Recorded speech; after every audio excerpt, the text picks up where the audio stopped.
सुप्रभात, नमस्कार, वंदन। बच्चों, आज क्लास 12th का ज्योग्राफी प्रीवियस ईयर 2023 का अति लघु उत्तरीय प्रश्न और लघु उत्तरीय प्रश्न जो है लेकर आ रहा हूं। तो चलिए वीडियो का अंत तक जरूर आप सब बने रहिए। देखिए बच्चों, यहाँ जो है सब्जेक्टिव क्वेश्चन जो हम लोग लेके आ रहे हैं 2023 का, उसमें जो है अति लघु उत्तरीय प्रश्न हम लोग देखेंगे और अति लघु उत्तरीय प्रश्न में किन्हीं 5 प्रश्नों का उत्तर देना होता है। तो चलिए हम लोग चलते हैं क्वेश्चन नंबर 1 में। प्रवास को परिभाषित करें। प्रवास क्या है? देखिए यहाँ पर जनसंख्या का एक भाग जब प्राकृतिक आपदा, रोजगार या सरकारी नीतियों के कारण एक स्थान से दूसरे स्थान, क्षेत्र, नगर या देश में जाकर अस्थायी रूप से बस जाता है तो उसे प्रवास कहा जाता है। देखिए यहाँ पर अस्थायी रूप से जाकर के बसना होगा, उसी को प्रवास कहेंगे। मान लिया जब बच्चा पढ़ने के लिए चला जाता है 2 साल के लिए, तो प्रवास नहीं है, ठीक है ना।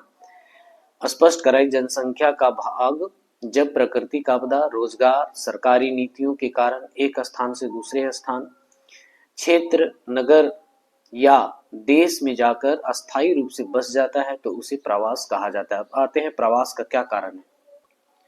बच्चों, प्रवास कई कारणों से होता है, जिनमें से पहला है आजीविका के लिए। बड़ा कि विभिन्न ग्रामीण क्षेत्रों या छोटे नगरों में जनसंख्या का एक भाग जो है आजीविका उपलब्ध नहीं होने के कारण जो है लोग प्रवास करते हैं। अतः बड़े नगरों में विभिन्न उद्योग, फैक्ट्री, कार्यालयों तथा अन्य कार्यों में रोजगार प्राप्ति के लिए लोग प्रवास करते हैं।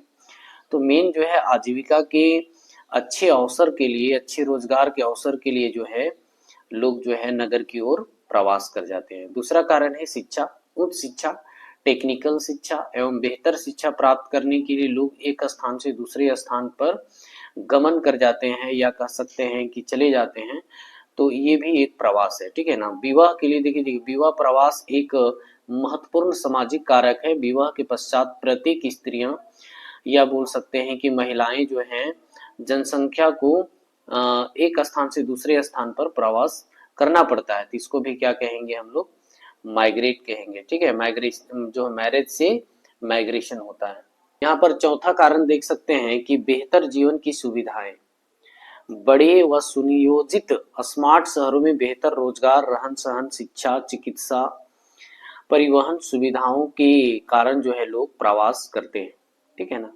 मेन जो है कि बेहतर जीवन जो है गांव के अपेक्षा जो है नगर में सारी सुविधाएं प्राप्त हैं, इसीलिए जो है लोग प्रवास शहर की ओर करते हैं, ठीक है। सामाजिक सुरक्षा, राजनीतिक तथा जातीय दंगों के कारण लोग अपने घरों को छोड़कर सुरक्षित स्थान की ओर जो है प्रवास करते हैं।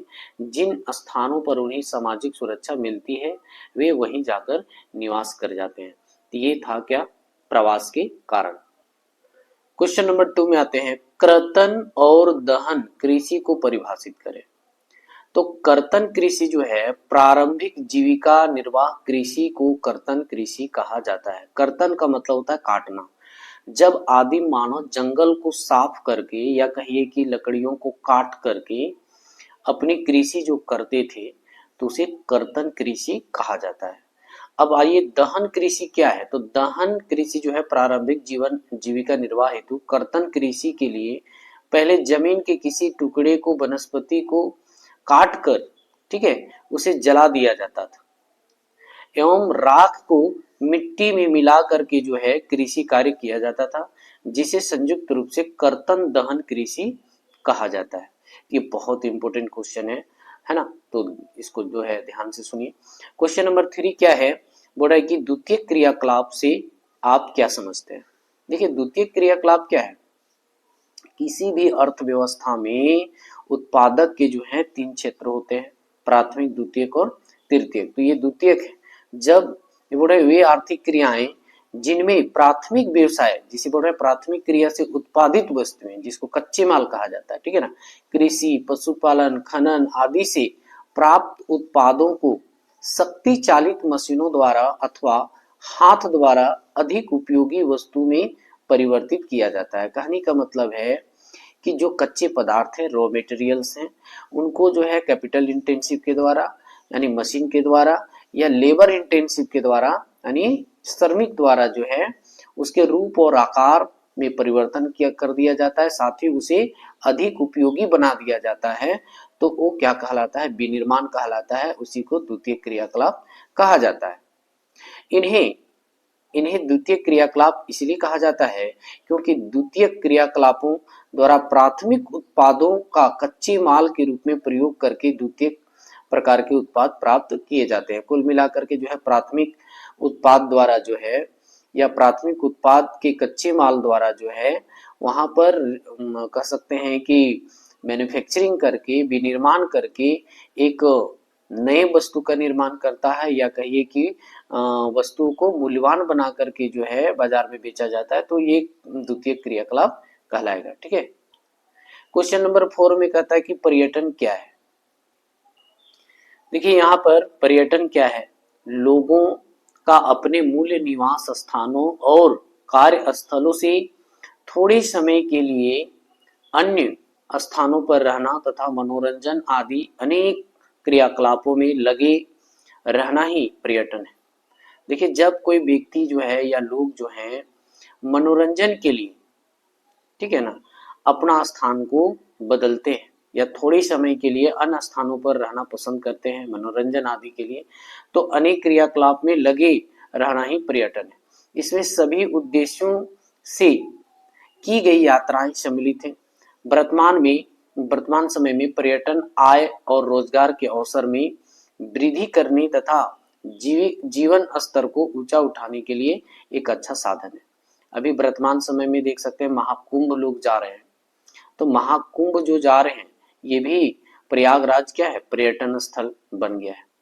ठीक है, या उसको हम लोग धर्म स्थल कहेंगे। लोग जो है अपनी आस्था के लिए लोग जा रहे हैं, तो जहां पर जो है जैसे मान लिया नैनीताल जाएगा या फिर कहीं और घूमने के लिए जाएगा, ठीक है ना, तो वो सब क्या है, पर्यटन स्थल है। जो मनोरंजन के लिए जा रहा है या कुछ समय बिताने के लिए जा रहा है, अच्छे जीवन स्तर के लिए जा रहा है, ठीक है। और विशेष रूप से जो है पर्यटन आय का एक स्रोत बन गया है और रोजगार के अवसर में भी वृद्धि कर रहा है तथा जीवन स्तर को ऊंचा उठाने का एक अच्छा साधन है। लोग जब पर्यटन पर जाते हैं, लोग जो है मनोरंजन के लिए जब जाते हैं तो वहां देखते हैं, है ना, लोगों से विचार आचार जो है आदान प्रदान होता है, तो उससे कहीं ना कहीं जीने का एक सलीका मिल जाता है, जीने का एक जो है जुनून पैदा होता है। क्वेश्चन नंबर 5 में कहता है कि परिवहन से क्या अभिप्राय है। वे साधन जिसके माध्यम से यात्रियों एवं वस्तुओं को एक स्थान से दूसरे स्थान तक ले जाया जाता है, परिवहन कहा जाता है। जैसे अभी बाय ट्रेन देख रहे होंगे या रोडवे देख रहे होंगे, और बाय समुद्र के माध्यम से जो है उत्तरी अमेरिका से या दक्षिणी अमेरिका से एशिया लाया जाता है, या अफ्रीका से एशिया लाया जाता है, या एशिया से अफ्रीका जाता है, या अमेरिका जाता है।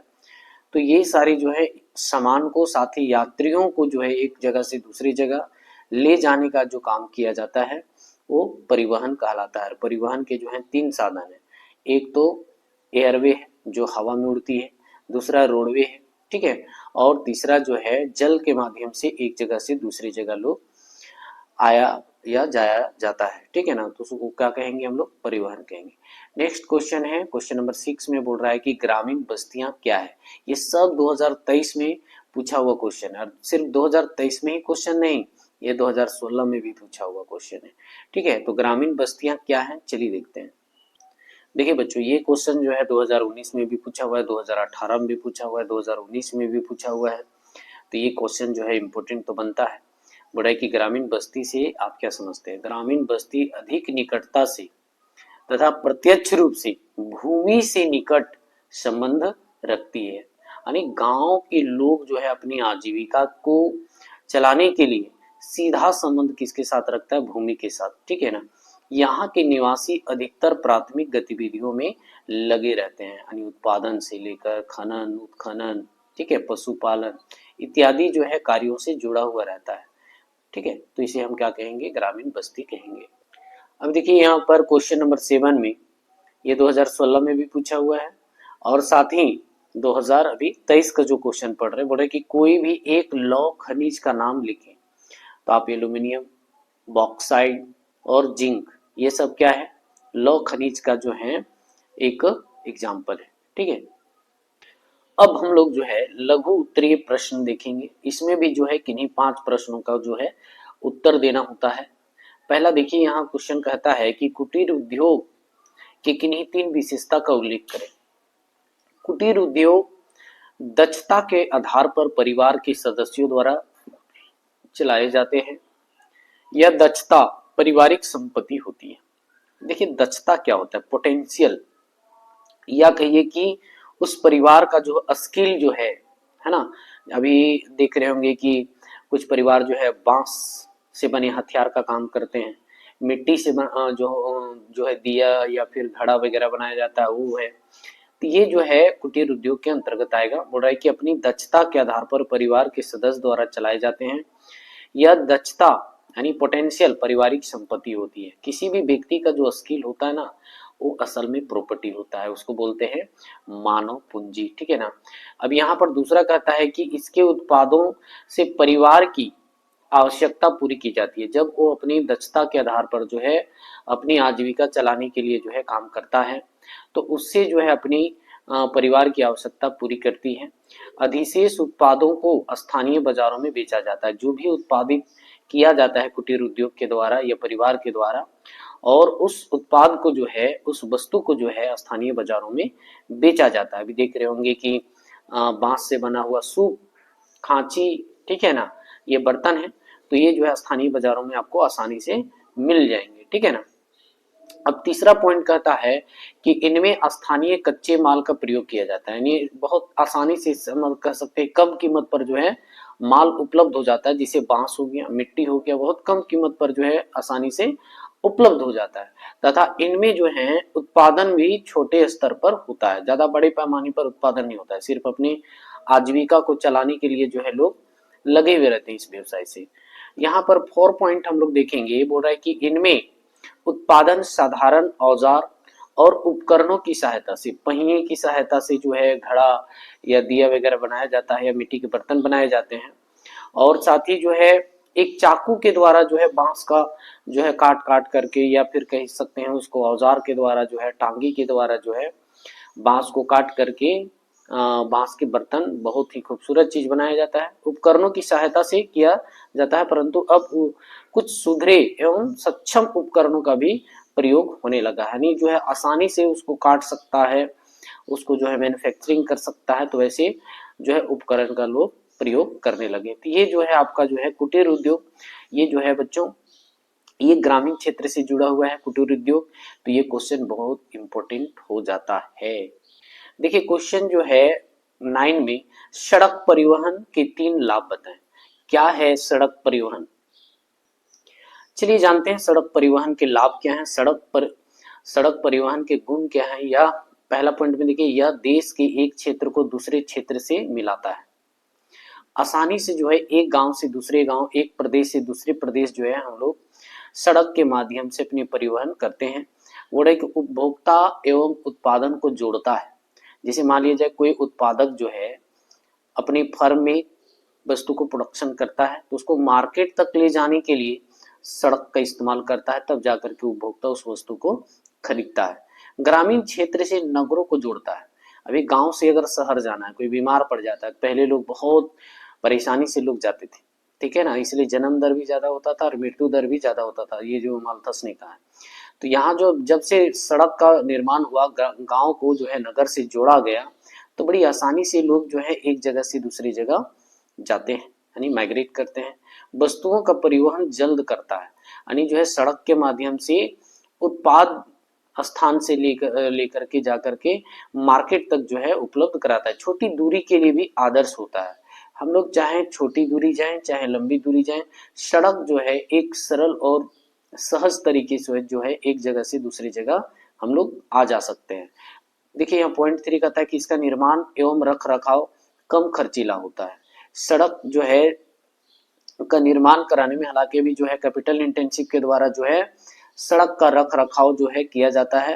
अभी देख रहे होंगे 4 लाइन हो गया या 6 लाइन हो गया, अभी देख रहे हैं ना कितना कैपिटल इंटेंसिव के द्वारा जो है बनाया जा रहा है, लाखों करोड़ों रुपया उस पर खर्च किया जा रहा है, ठीक है ना। अब यहाँ है चौथा है कि सड़कों का निर्माण पहाड़, पठार, मैदान सभी में हो सकता है। वाकई में जहां अगर आपको जो है घाटी जिसको कहा जाता है, पहाड़ पहाड़ में जब चढ़ता है ना रोड तो उसको घाटी लोग कहते हैं। पठार में भी, मैदान में भी, कहीं भी जो है सड़क का निर्माण किया जा सकता है, लेकिन यही चीज रेलवे का नहीं किया जा सकता है। यही चीज जो है रेलवे का निर्माण नहीं किया जा सकता, लेकिन सड़क आसानी से या सरल तरीके से बनाया जा सकता है। पांचवा कहता है बाढ़, सूखा आदि की स्थिति में जनसंपर्क का एक माध्यम होता है।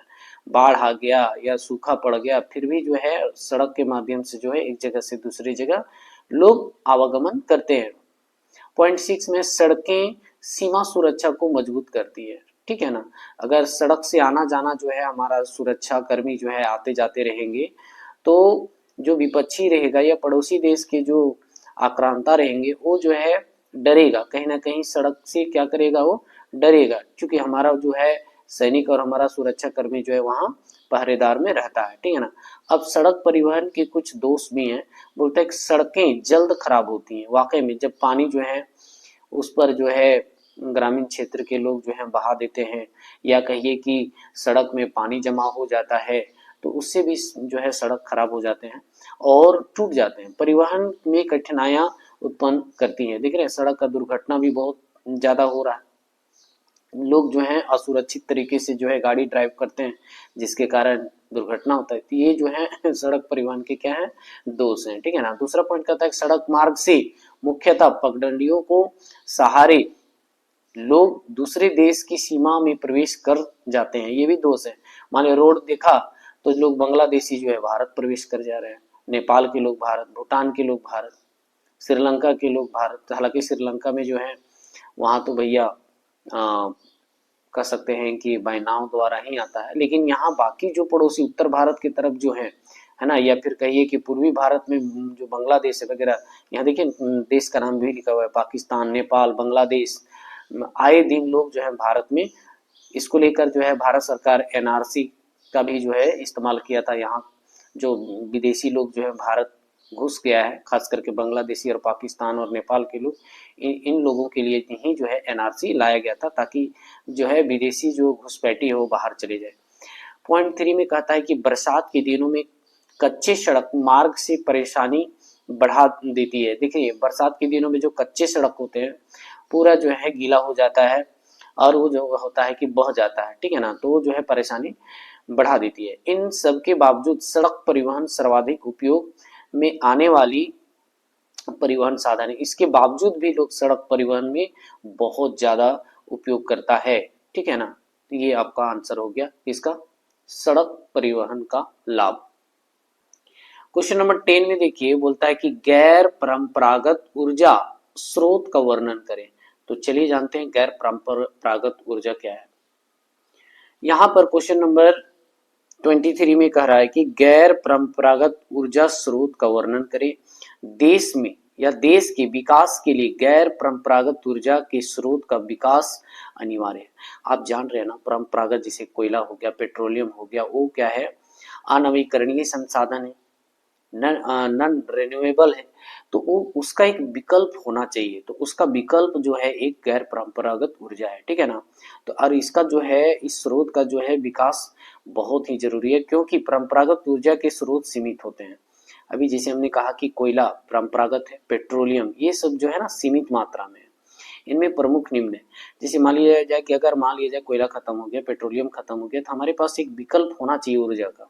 वो विकल्प मेरा क्या है, सौर ऊर्जा, ज्वारीय ऊर्जा, या कहिए पवन ऊर्जा। ठीक है ना, उसके बाद ज्वारीय ऊर्जा, तरंग ऊर्जा, बायोगैस, कचरे से प्राप्त ऊर्जा, उसके बाद है भूतापीय ऊर्जा, जल विद्युत ऊर्जा। अगर ये सारे 8 विकल्पों को अगर डेवलप कर लिया जाता है, तो कहीं ना कहीं परंपरागत ऊर्जा को, इसको सस्टेनेबल डेवलपमेंट जो बोल रहे हैं, सतत विकास में मेरा में काम आ जाएगा। ठीक है ना, तो सरकार की जिम्मेवारी है, सरकार की अथॉरिटी होती है कि ये सारे ऊर्जा के स्रोत को क्या करे, विकास करे, और कहीं ना कहीं परंपरागत ऊर्जा को सेव करे।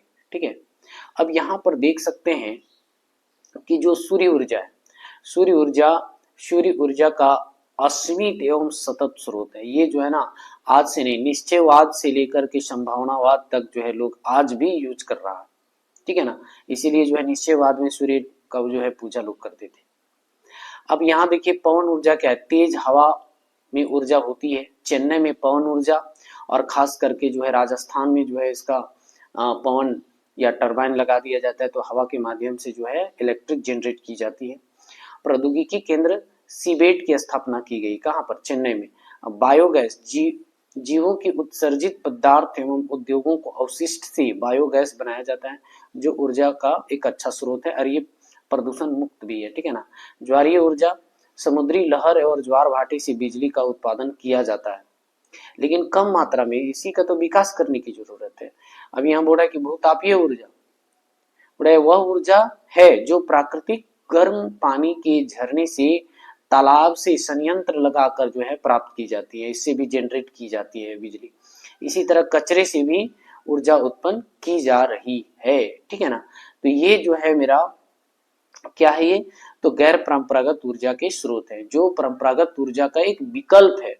अगर हमारा परंपरागत ऊर्जा समाप्त हो जाती है तो हमारा जो है रोशनी या ऊर्जा देने का काम कौन करेगा, गैर परंपरागत करेगा। तो कहीं ना कहीं सरकार की जिम्मेवारी होती है कि ये आठों विकल्प को क्या करे, जल्द से जल्द डेवलप करे।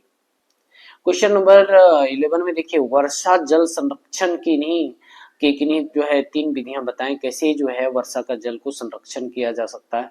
ये देखिए 2013 में भी पूछा हुआ है, 2023 में भी पूछा हुआ है, ठीक है ना। बच्चों, जैसा कि पता है कि भारत जो है कृषि प्रधान देश है और हमारा कृषि जो है मानसून पर भी निर्भर रहता है। दक्षिण पश्चिम का मानसून आएगी तो हमारी जो है खरीफ फसल होगी, अन्यथा जो है सालों भर जो है सूखा रहता है। तो कहीं ना कहीं हमें जो है वर्षा जल को संग्रहण करने की जरूरत है। देखिए यहाँ पर बोलता है कि वर्षा जल को भविष्य के उपयोग के लिए इकट्ठा करने की प्रक्रिया को ही वर्षा जल संरक्षण या संग्रहण कहा जाता है, ठीक है ना। और वर्षा जल संग्रहण के दो रूप हैं, पहला धरातल पर एकत्र करना और धरातल के नीचे भूजल का भी पुनर्भरण जो है करना, ये दो तरीके से।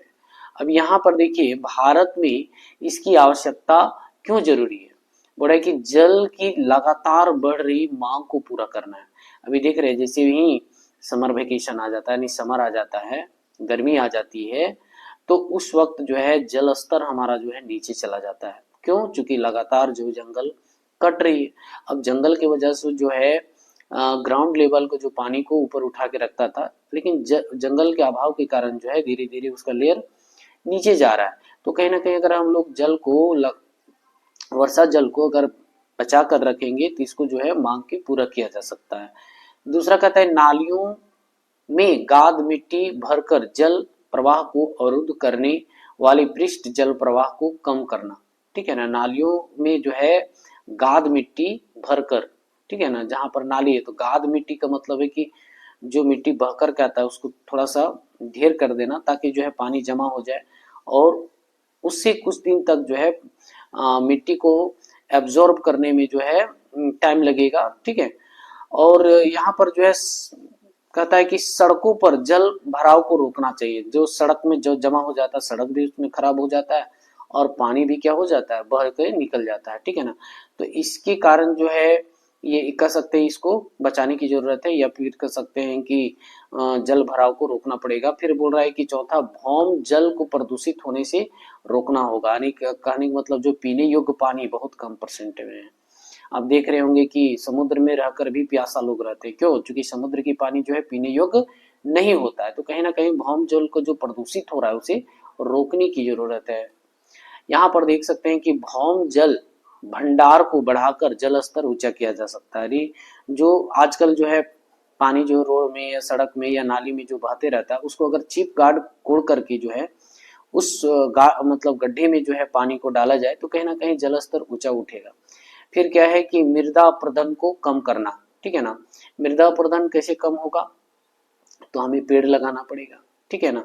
और पानी के कारण जो है, पानी के बहाव के कारण जो है मिट्टी कट जाती है, अपरदन होता है, अपक्षय होता है, ठीक है ना। अपक्षय समझ रहे हैं ना, ज्योग्राफिकल वर्ड है।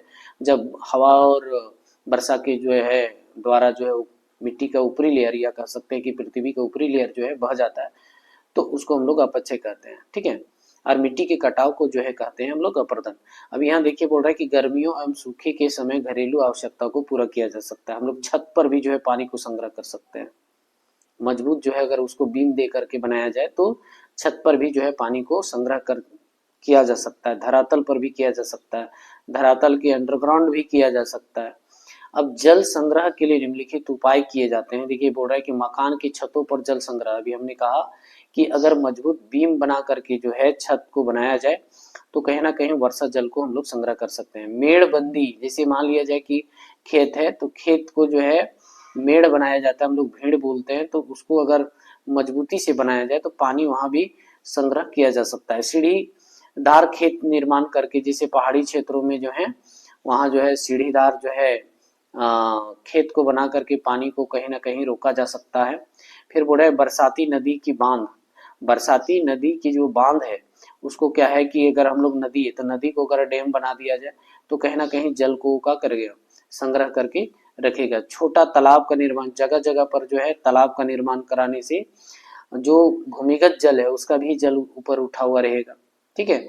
फिर बोल रहा है कि गहरी जुताई, यानी जो है से खेत को अगर जुताई करके छोड़ दिया जाए और अगर अचानक बारिश होती है तो पानी बहकर बाहर नहीं जाएगी बल्कि वहां जो है इकट्ठा होकर के रहेगा। तो ये जो है जल संग्रह करने के जो है उपाय है। ठीक है। मकान के छतों को, ये छतों में जो है जल संग्रह करना, मेड़बंदी, सीढ़ीदार खेत निर्माण करना, बरसाती नदी के बांध बनाना, छोटा तालाब का निर्माण करना, यानी आजकल डोभा का भी निर्माण हो रहा है मनरेगा के तहत। ठीक है ना। और गहरी जुताई के द्वारा जो है जल संग्रह, वर्षा के जल संग्रह किया जा सकता है। ठीक है। अब यहाँ देख सकते हैं क्वेश्चन नंबर 12 में कि भारत में हरित क्रांति की 3 मुख्य उपलब्धियों का वर्णन कीजिए। देखिए पहला तो हम लोग भारत की हरित क्रांति की बात करें तो एम.एस. स्वामीनाथन का बहुत बड़ा रोल है। इसलिए भारत का जो हरित क्रांति का जनक जो है कहा जाता है, ग्रीन रेवोल्यूशन का फादर जो कहा जाता है, एम.एस. स्वामीनाथन को कहा जाता है। विश्व स्तर पर जो है नॉर्मन बोरलॉग, याद रखना इस नाम को, नॉर्मन बोरलॉग जो है विश्व स्तर पर जो है हरित क्रांति का जो है जनक कहलाता है। ठीक है। और हरित क्रांति का जनक देश जो है फिलीपींस है। साथ ही ये भी जानना है कि हरित क्रांति में जो है HYV सीड्स का जो है बहुत बड़ा रोल है। ठीक है ना। HYV सीड्स का जो है बहुत बड़ा, यानी हाइब्रिड बीज का बहुत बड़ा रोल है। ठीक है। हरित क्रांति की अनेक उपलब्धियां हैं। सबसे पहले यानी सबसे अधिक सफलता अनाजों के उत्पादन में मिली है, खास करके गेहूं, चावल, मक्के इत्यादि में। कृषि में रासायनिक खाद का प्रयोग और जिसको फर्टिलाइजर कहा जाता है, समुचित सिंचाई और मशीनीकरण के उपयोग से कृषि का विकास हुआ है। यानी कहने का मतलब कैपिटल इंटेंसिव के द्वारा जो आजकल उत्पादन किया जा रहा है, मशीन का प्रयोग किया जा रहा है, फर्टिलाइजर का यूज किया जा रहा है, खाद यानी ह्यूमस का प्रयोग किया जा रहा है और साथ ही साथ बीज भी उत्तम किस्म का हो रहा है। तो कहीं ना कहीं सारे अच्छे हो रहे, जिसके कारण जो है उत्पादन में अत्यंत वृद्धि हुई, जिसको हरित क्रांति के नाम दिया गया है। ठीक है ना। अब यहाँ देखिए उत्पादन के 2 तकनीक है। एक लेबर इंटेंसिव, पहले लोग परंपरागत कृषि किया करता था तो उसमें क्या होता था कि हल बैल का इस्तेमाल लोग करते थे तो उचित जो है उसकी जुताई नहीं हो पाती थी, मिट्टी जो है भुरभुरा नहीं बन पाता था, उर्वरा नहीं बन पाता था। लेकिन जब से कैपिटल इंटेंसिव का प्रयोग होने लगा, अर्थात मशीन का जो प्रयोग होने लगा है, तो उत्पादन में, खास करके कृषि उत्पादन में जो है बहुत तेजी से बढ़ी है, विकास हुआ है। इसकी महत्वपूर्ण उपलब्धियां निम्नलिखित है। देखिए यहाँ पर बोला कि ज्वार बाजरा, यानी जिसको मक्के भी कह सकते हैं, ज्वार बाजरा मक्के के उत्पादन में 197% की वृद्धि हुई है। गेहूं के उत्पादन में 6 गुना वृद्धि हुई है तथा चावल में लगभग 3 गुना वृद्धि हुई है। तो ये सारे हरित क्रांति की क्या है, उपलब्धि है। लेकिन हरित क्रांति किस वजह से हुआ, तो आप देखें वहां पर कि रासायनिक खाद है ना, मशीनीकरण, पेस्टिसाइड जिसको छिड़काव कहते हैं, HYV सीड्स का बहुत बड़ा रोल है। ठीक है ना। जिसके कारण जो है उत्पादन जो है कई गुना वृद्धि हुई है। 1965-66 में दालों का उत्पादन जो है 9.9 लाख टन से बढ़कर 2001 में 1.07 करोड़ टन हो गया। तो कहीं ना कहीं उत्पादन में वृद्धि को ही क्या कहा जाता है, क्रांति कहा जाता है, बदलाव कहा जाता है। हरित क्रांति के कारण पंजाब के लुधियाना जिले में गेहूं की उत्पादकता जो है यानी प्रोडक्टिविटी जो है 1.3 से लेकर 33 यानी 33 क्विंटल प्रति हेक्टेयर हो गई है। तो कहीं ना कहीं उत्पादन में जो है वृद्धि हुई है। किसके कारण?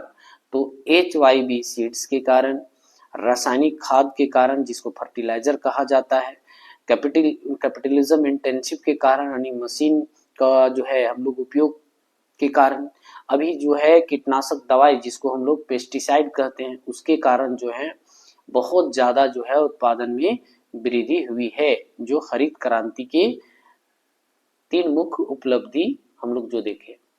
अब क्वेश्चन 13 में देखिए, गुच्छित या गुच्छित बस्तियों की प्रमुख विशेषता। ये जो है ना बहुत बार पूछा, 2011, 2013, 2000 अभी हम लोग 23 में ये क्वेश्चन पढ़ रहे हैं, तो 2-3 साल क्वेश्चन ये पूछा है। तो ये जो है इम्पोर्टेंट बनता है गुच्छित बस्तियों। और अभी हमने 2-3 एग्जाम जो 12th का हुआ उसमें जो है प्रीवियस ईयर का क्वेश्चन बहुत रिपीट कर रहा है, इसलिए जो है आप प्रीवियस ईयर क्वेश्चन जो है जरूर पढ़ लीजिएगा। गुच्छित बस्तियों की प्रमुख विशेषता का वर्णन कीजिए। तो यहाँ देखिए गुच्छित बस्तियों के गांव में रहन सहन का सामान्य क्षेत्र स्पष्ट। देखिए गांव में लोग जो है अपने आजीविका चलाने के लिए इतना व्यस्त होते हैं, इतना कह सकते हैं कि बिजी होते हैं कि वहाँ का जो रहन सहन होता है थोड़ा सामान्य होता है। और चारों ओर फैले खेत होते हैं, खलिहान और चारागाह से पृथक होता है। बोला है कि संकुचित निर्मित क्षेत्र और इसकी मध्यवर्ती गलियां कुछ जाने पहचाने प्रारूप अथवा ज्यामिति आकृतियां प्रस्तुत करते हैं, जैसे कि आयताकार, अरिये, रेखीय, है ना। इसको क्या कहा जाता है? गुच्छित बस्तियां कहा जाता है। नदी के किनारे किनारे यानी अलोंग द रिवर जो है आपको रेखीय जो है बस्ती आपको देखने को मिलेगा, ठीक है ना। या कहिए ज्यामिति आकृति का भी आपको देखने को मिलेगा, आयताकार आकृति को मिलेगा। तो इसको गुच्छित बस्ती यानी कह सकते हैं कि यहाँ तो स्पष्ट कर रहा है कि गुच्छित बस्तियों के गांव में रहन सहन का जो सामान्य क्षेत्र स्पष्ट होता है, चारों ओर फैले खेतों, खलिहानों और चारागाहों से थोड़ा सा अलग होता है, ठीक है ना। तो उसको क्या कहा जाता है? गुच्छित बस्तियां कहा जाता है, ठीक है। ये क्वेश्चन आएगा बच्चों। क्वेश्चन नंबर 14 देखिए, वाणिज्यिक पशुधन पालन की किन्हीं 3 विशेषताओं का उल्लेख कीजिए।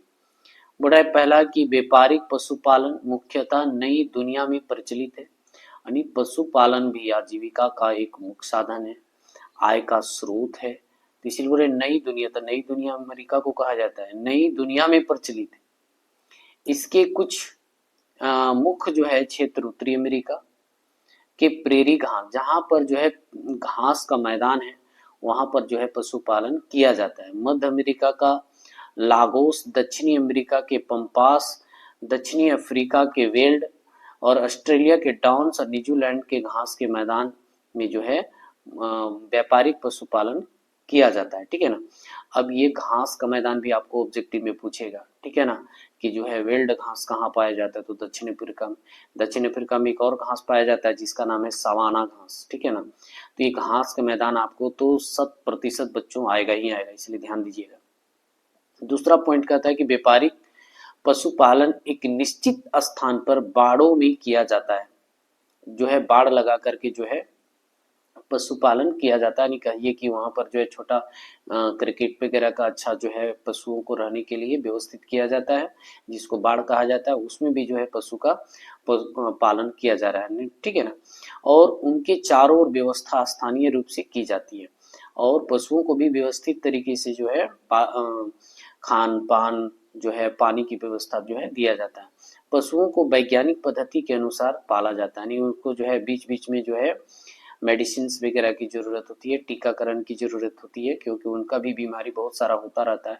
तो उनकी स्वास्थ्य के लिए भी जो है वैज्ञानिक पद्धति द्वारा जो है पालन किया जा रहा है और उनकी विशेष देखभाल की जाती है। पशुओं का भी देखभाल किया जाता है, ठीक है ना, कि पशु खाना खा रहा है कि नहीं खा रहा है, ठीक है ना। अब यहाँ पर जो है चौथा कहता है कि व्यापारिक पशुपालक उसी विशेष पशु को पालता है जिसके लिए क्षेत्र अति अनुकूल है। अभी एक क्वेश्चन खास करके ज्योग्राफी में पूछा था कि ऑस्ट्रेलिया में किस प्रकार के पशु पाला जाता है, तो वहां दिया हुआ था बकरी, भेड़, है ना, तो गाय, है ना, इस तरह।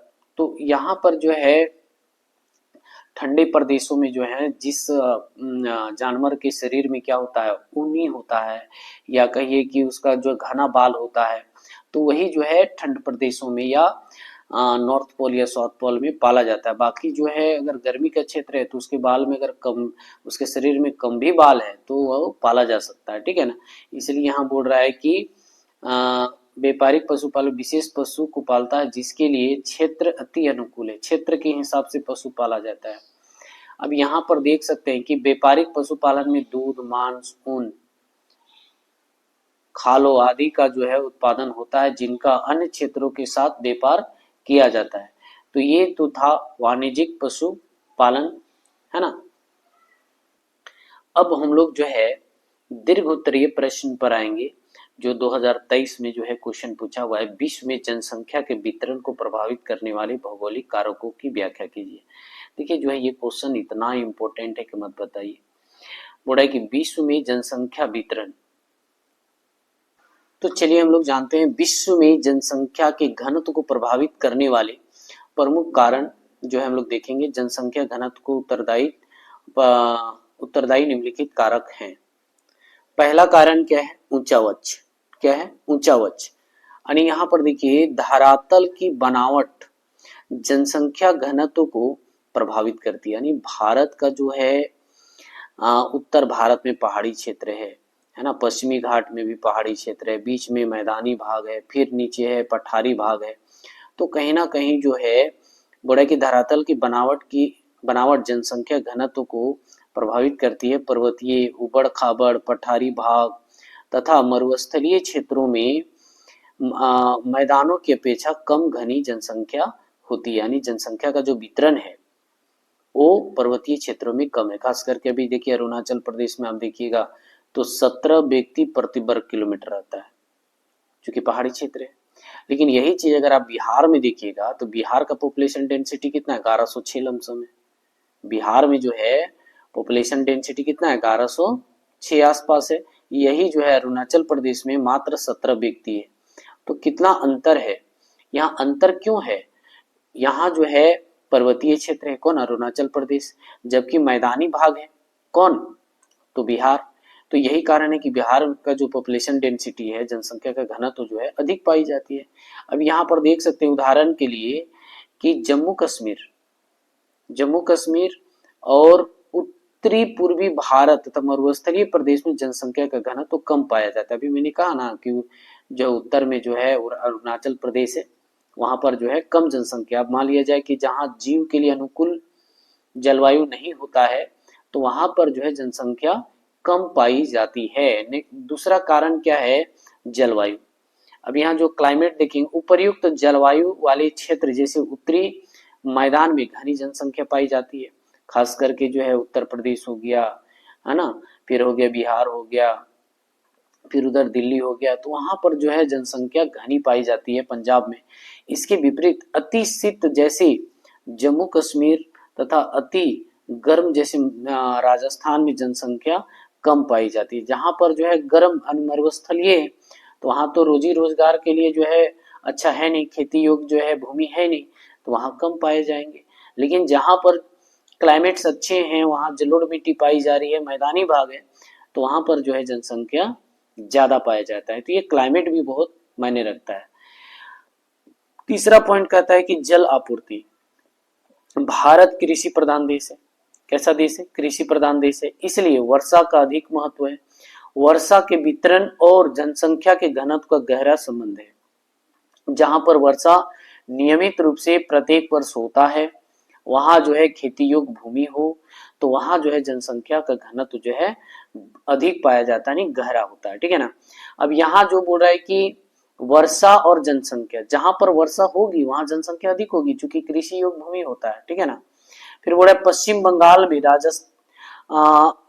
राजस्थान की अपेक्षा अधिक वर्षा होती है। पश्चिम बंगाल में जो है राजस्थान की अपेक्षा जो है ज्यादा होता है, तो पश्चिम बंगाल में भी जनसंख्या अधिक पाई जाती है। अतः पश्चिम बंगाल में राजस्थान की अपेक्षा जनघनत्व तो अधिक पाया जाता है। फिर देखेंगे हम लोग चौथा पॉइंट, मिट्टी की उर्वरता, यानी जिसको बोलते हैं फर्टिलिटी ऑफ सॉइल। उत्तर के विशाल मैदान तथा तटीय मैदानों की मिट्टी अधिक उपजाऊ होता है, यानी जो जलोढ़ मिट्टी होती है काफी फर्टिलिटी होती है, काफी उपजाऊ होती है, इसलिए उन क्षेत्रों में कृषि का उत्पादन अधिक होता है। फलस्वरूप जनसंख्या का घनत्व अधिक पाया जाता है। जहां पर फसल ज्यादा उत्पादन होता है, मिट्टी जो है फर्टिलिटी उसकी अच्छी पाई जाती है, तो वहां जनसंख्या का घनत्व जो होता है अधिक पाई जाती है। इसके विपरीत मरुस्थलीय भागों में, जैसे राजस्थान में जनसंख्या कम पाई जाती है, यानी पहाड़ी क्षेत्रों में भी जो है जनसंख्या जो है कम पाई जाती है, या मरुस्थलीय में भी जो है कम पाई जाती है, ठीक है ना। अब है उद्योग धंधे, जहां पर रोजी रोजगार के अवसर उपलब्ध होते हैं वहां पर जनसंख्या अधिक होता है। देखिए यहाँ पर जहां पर उद्योग धंधे अधिक विकसित हैं वहां लोगों को रोजगार के अवसर मिलते हैं, फलस्वरूप जनसंख्या का घनत्व अधिक पाया जाता है। उत्तर प्रदेश, पश्चिम बंगाल, महाराष्ट्र, पंजाब, हरियाणा, दिल्ली आदि राज्यों में उद्योग धंधों के कारण ही जनसंख्या अधिक पाई जाती है, ठीक है ना।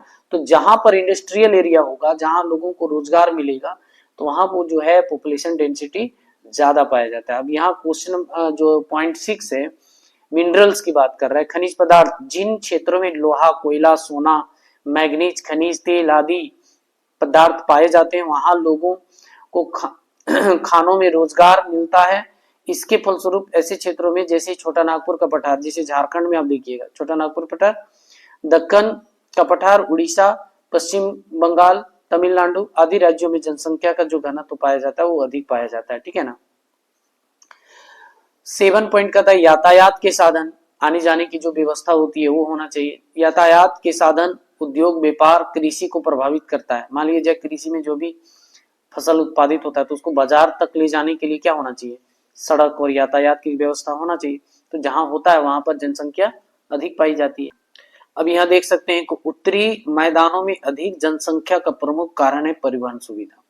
उत्तरी मैदान में अधिक जनसंख्या अगर पाई जा रही है तो कहीं ना कहीं जो है सड़क और परिवहन की व्यवस्था होने के कारण, हॉस्पिटलिटी की व्यवस्था होने के कारण और शिक्षा का हब होने के कारण जो है वहां जनसंख्या अधिक पाई जाती है। इसके विपरीत पर्वतीय, मरुस्थलीय, वनाच्छादित क्षेत्रों में जनसंख्या कम पाई जाती है, क्योंकि वहां ना सड़क है, ना हॉस्पिटलिटी है, ना स्कूल है ना, या मनोरंजन का स्थान नहीं है, तो लोग वहां जो है कम बसना पसंद करते हैं। आजीविका के लिए वो सरल नहीं है। अब एक लास्ट पॉइंट है अन्य कारक। बड़े अन्य कारक जैसे शांति एवं सुरक्षा, शिक्षा का केंद्र, तीर्थ स्थल, पर्यटन का केंद्र भी जनसंख्या के घनत्व को प्रभावित करता है। अभी जैसे प्रयागराज में देखिए कितना भीड़ है, लोग अफरा तफरी मचा दिए हैं, इतना भीड़ है, तो कहीं ना कहीं तीर्थ स्थल है, तो वहां पर जो है जनसंख्या का घनत्व जो है ज्यादा पाया जाता है, ठीक है। ये क्वेश्चन एकदम 100% आएगा बच्चों, इस क्वेश्चन को जो है फोकस कर लीजिएगा, ठीक है ना।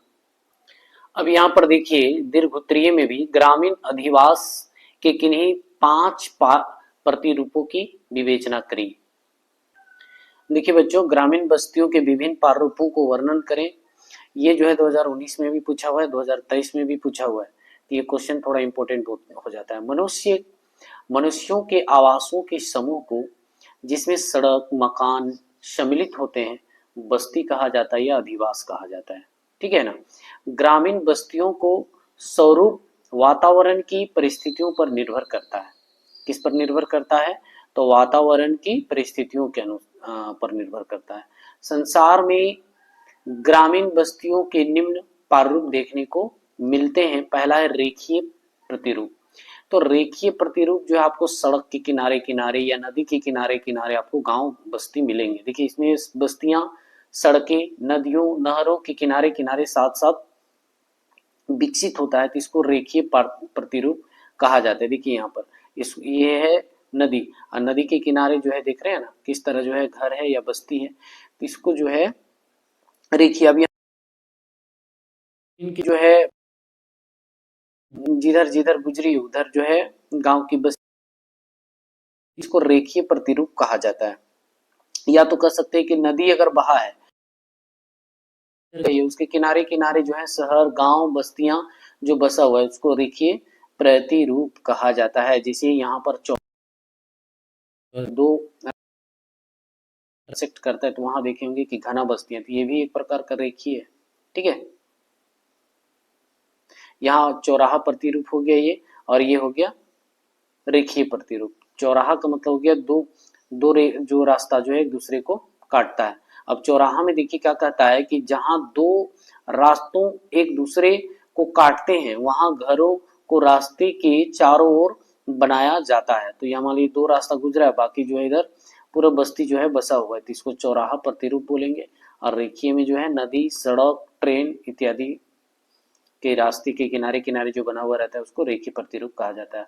अब एक है तारक प्रतिरूप। ये बोले कि कई बार किसी एक मुख्य बिंदु से कई मार्ग विभिन्न दिशाओं में जाते हैं। जैसे मान लीजिए स्टेशन है, कहीं स्टेशन है, अब इस स्टेशन से जो है इधर भी रास्ता निकला हुआ है, इधर भी निकला हुआ है, ठीक है ना, इधर भी निकला हुआ है, चारों तरफ जो है रास्ता गया हुआ है। तो यहाँ क्या बोला, इसको बोला जाता है तारक प्रतिरूप। क्या बोला, कई बार किसी एक मुख्य बिंदु से, यानी स्टेशन जो है बस स्टैंड हो, रेलवे स्टेशन हो, एक मुख्य बिंदु माना जाए और उससे जो है चारों तरफ जो है रास्ता निकला हुआ है, तो उसी को तारक प्रतिरूप कहा जाता है। ठीक है।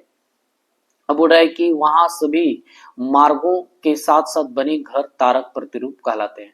अब वृत्ताकार प्रतिरूप क्या है, बोला इस प्रकार की बस्तियों का निर्माण किसी जल कुंड, जल स्रोत, पर्वतीय शिखर के आसपास होता है। जिसे मान लिया जाए तालाब है या झील है, तो झील के चारों तरफ जो है गांव बसा हुआ है।